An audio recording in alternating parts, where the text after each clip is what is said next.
Yo, what's up guys? Dito nga pala ako para mangupal sa inyo. So dito nga pala ay gumawa ako ng pagtatayuan ng stud na ilalagay ko. Bali dito na nilagay ko na isa, dalawa, tatlo, apat, limang alam pala yan guys kung nabilang ninyo. Bali nga dito ay naglagay ako ng eskwala, medyo sobrang aking sukat.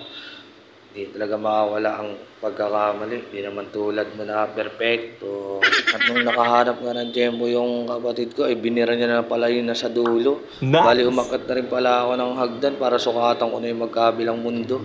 At yung nandito na ngayon ay okay na eh. Akin naman tong binira. Baka ibang bira naman yan sa isip mo ha.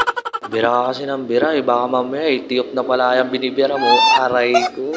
At medyo okay na pala yung ginawa ko dito. Eh, sinunod ko naman pala yung mga partition niya sa gitna. Bali, ginunting-gunting ko lang pala yan. Kaysa naman kutsarahin ko yan. At nung natapos namin, eh, sinunod pala na namin yung mga ginit namin na otab. Sobrang dami. Baka gusto ninyo. Mag-comment lang kayo sa comment section. Agad-agad ko kayong babagsakan ng napakaraming otab.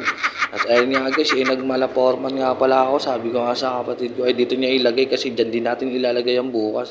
Bali hanggang dito na lang pala guys yung video ko. Maraming salamat at lagi kayong mag-ingat.